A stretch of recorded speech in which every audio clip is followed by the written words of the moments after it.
नमस्कार, आप सभी का बहुत बहुत स्वागत है मेरे यूट्यूब चैनल पे। आज हम डिस्कस करेंगे एक बहुत ही इंटरेस्टिंग टॉपिक जो रिलेटेड है चेक बाउंसिंग। बताइए, जो हम चेक बाउंस की नोटिस देते हैं उसके बाद भी अगर पैसा ना मिले तो हमें क्या करना चाहिए?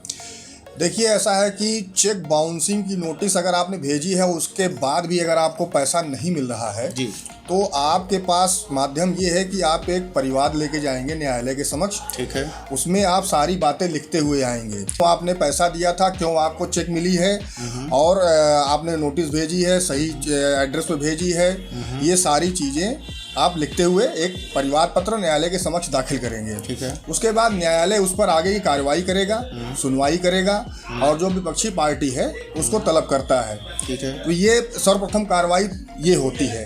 इस जब विपक्षी पार्टी न्यायालय में हाजिर हो जाती है, ठीक है, तो आगे आपकी गवाही, जो परिवादी होगा उसकी गवाही होती है। ठीक है। वो अपनी गवाही में फिर आके ये बताता है कि भाई ये जो भी आप विपक्षी और परिवादी के बीच जो भी ट्रांजैक्शन हुआ होगा उन सारी चीज़ों को उसमें आपको लिख के आना पड़ेगा और बयान में इसको बताना पड़ेगा। ठीक है। इन सारी चीज़ों को कोर्ट रिकॉर्ड करती है। उसके बाद आगे की कार्रवाई चलती है। ठीक है। तो अच्छा रवि जी, बताइए कि चेक बाउंस होने पर सज़ा कितनी मिलती है? देखिए, चेक बाउंस होने पर सज़ा जो कानून में है वो अधिकतम 2 वर्ष के कारावास का है। ठीक है। अब ये न्यायालय के विवेक के ऊपर है कि वो पूरा 2 वर्ष की सज़ा देती है या हो सकता है कि 1 वर्ष भी कर दे, ये न्यायालय के विवेक पे है। अच्छा। अब लेकिन जो एक्ट में है वो मैक्सिमम यानी कि अधिकतम ज़्यादा से ज़्यादा 2 वर्ष की ही सज़ा है।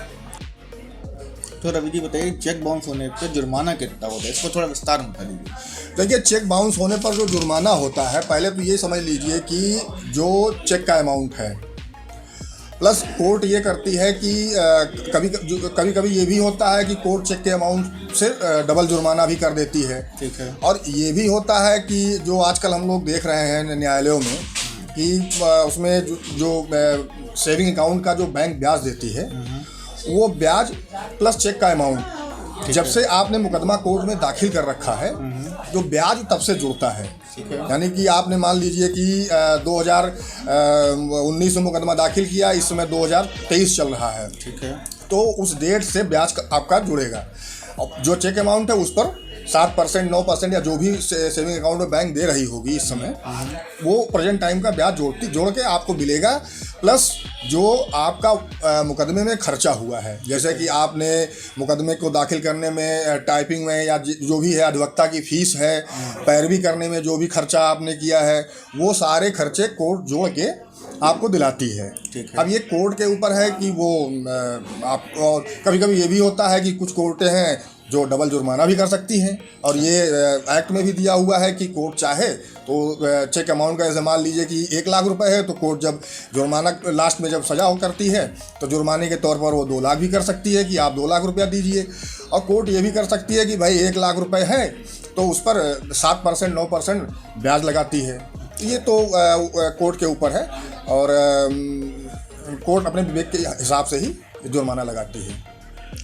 रवि जी बताइए, जो चेक बाउंस से रिलेटेड मामले होते हैं कितने समय में ख़त्म हो जाते हैं? देखिए, ये चीज़ें जो हैं वैसे तो जो एक्ट में दिया हुआ है वो 6 महीने के अंदर वो समाप्त हो जाना चाहिए।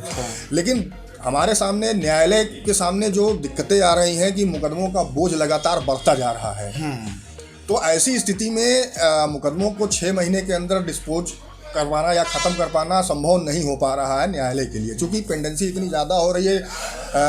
रोज़ जो है 138 के मुकदमे दाखिल हो रहे हैं न्यायालयों में। तो ये न्यायालय के लिए भी थोड़ी समस्या का विषय है कि वो जल्दी से जल्दी कैसे ख़त्म करे। तो इस चीज़ पर ज़्यादा कुछ बताना संभव नहीं है, क्योंकि हर जगह हर न्यायालय का अपना अलग अलग काम का कार्य करने का तरीका होता है। तो ये कह पाना थोड़ा सा मुश्किल है कि 6 महीने में डिस्पोजल हो जाए, या 6 महीने से ज़्यादा भी लग सकता है, 2 साल 4 साल भी लग सकता है। आई होप आप लोगों को वीडियो पसंद आया होगा। अगर आपका कोई क्वेश्चन है तो आप हमें कमेंट बॉक्स में दे सकते हैं।